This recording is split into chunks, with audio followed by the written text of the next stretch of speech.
Chad O'Brien here for Kaiju Pop, and we're taking a look at Risk of Rain, made by Hopo Games, published by Chucklefish, maybe better known for things like Starbound and Stardew Valley.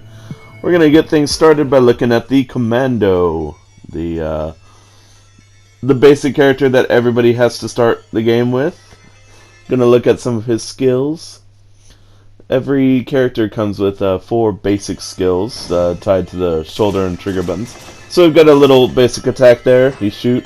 We've got crowd control over there. He's also got a special bullet that can pass through multiple enemies, like that. And as you can see, he's got that nice little fancy dodging maneuver as well. So the Commando's basically your all-rounder. He's got some decent like knockback skills with his pass-through bullet, and he can dance and dodge and do all kinds of great stuff. So we're gonna look at what it's like to explore a level and check things out. So the levels are procedurally generated in that the kind of enemy you get, little healing drone, the kind of enemies that come to attack you are random, but your goal is to find these transporters to get to the next level. When you activate them, you can see we just got a boss attack here.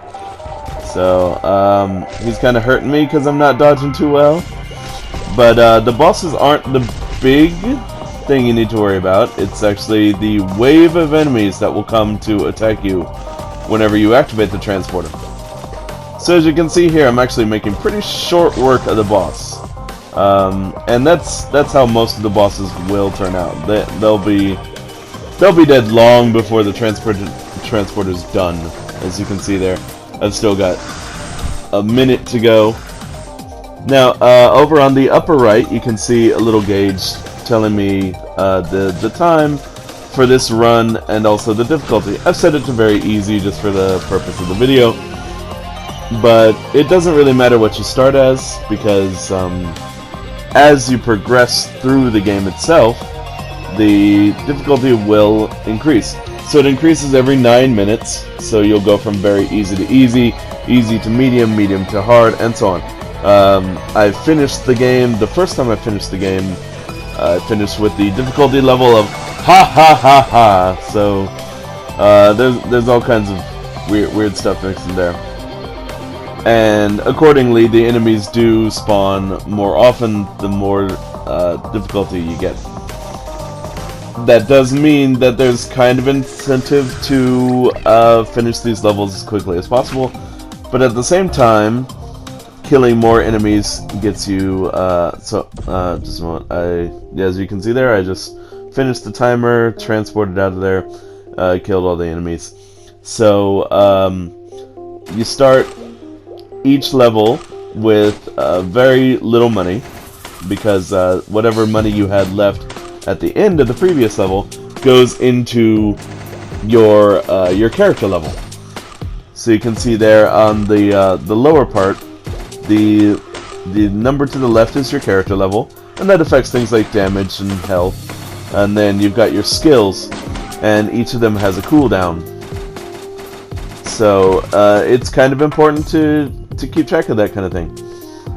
Now, as you can see there, the little purple swirly thing is actually another skill I got from that last boss.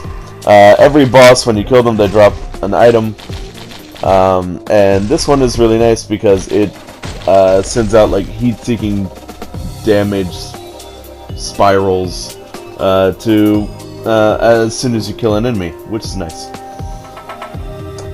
So we are checking down the levels here. You've got these vines you can crawl up, and thank you, HealerBot, for that. I took some fall damage. Fall damage isn't that meaningful here. And you've got your little springboards. As you keep going, you'll get lots and lots of opportunities to get different items. So I just got a little piggy bank here, which gives me a little bit of money as time goes on. I think it's $1 every 3 seconds, which isn't much, but it's a passive thing, so there's no limit to the amount of items you can hold at the same time, except for items that you can use. And we'll have that in just a moment here, as soon as I clear these guys out.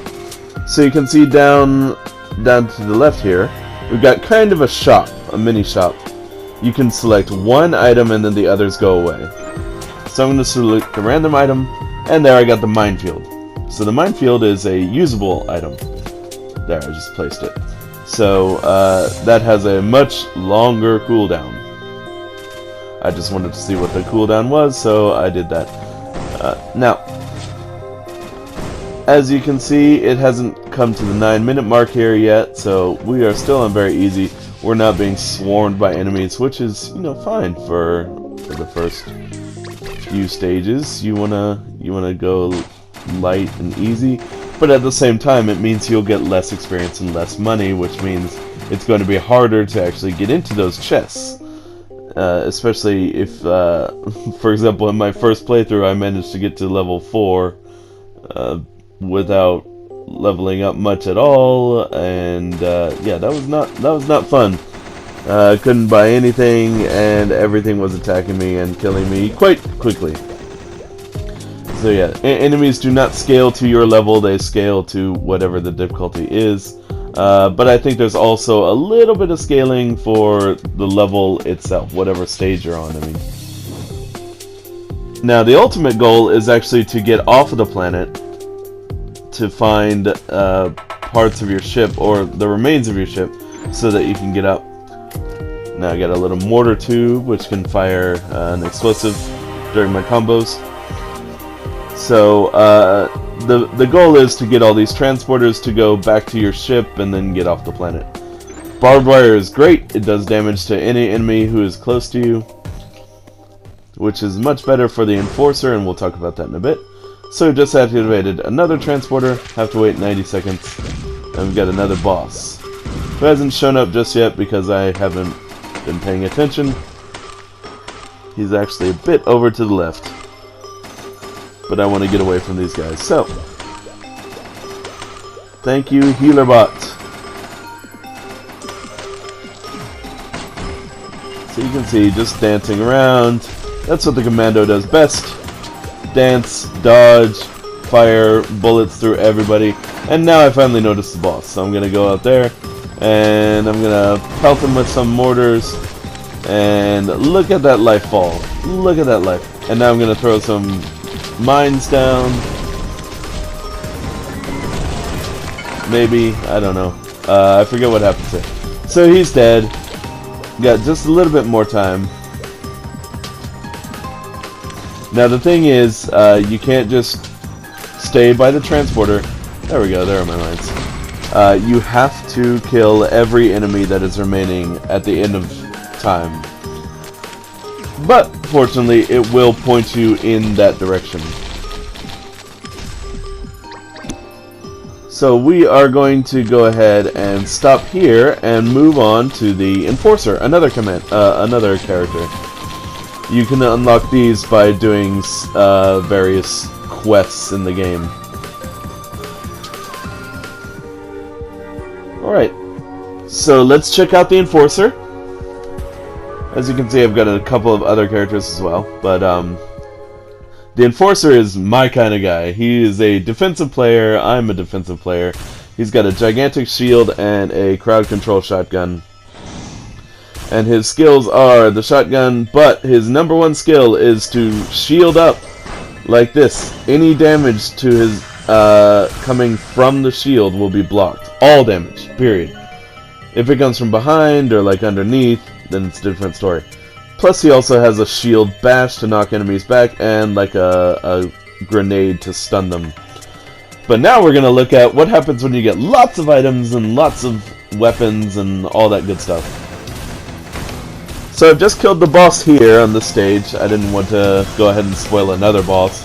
So we are just trying to survive here. And I've got plenty of stuff to do it with. So a lot of the stuff I have on my Enforcer is actually used to heal. So enemies will drop healing chunks of meat whenever I do damage, I get healed. Whenever I get hit, I create a shield that blocks damage for a bit. And yeah, it's great. Now, as you can see, over on the right side, the time has progressed quite a bit. So it's at very hard right now, because we passed the 36-minute mark. We've just entered that phase. And I'm just trying to survive. You can see my health is going down a bit, but not at an unmanageable level yet. As I hit and kill more enemies, I actually gain health, so it behooves me to actually get in the fight, even though the Enforcer is a defensive player. But at the same time, I can buckle down, like here, and take all their hits with no damage to me, which is great. And I do have an attacking drone this time, instead of just a healing drone. So he helps me out. He has a bit more range than I do.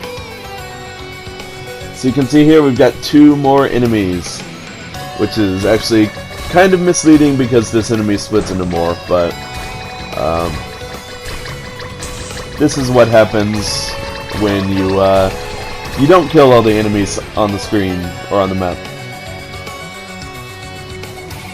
Now, like I said, unlocking characters requires different requirements, but just play around, enjoy yourself, and go to kaijupop.com for more games. Follow us on Twitter, and, like, subscribe. You can also follow me at Kyoshibanzai, and thank you for your time. Goodbye.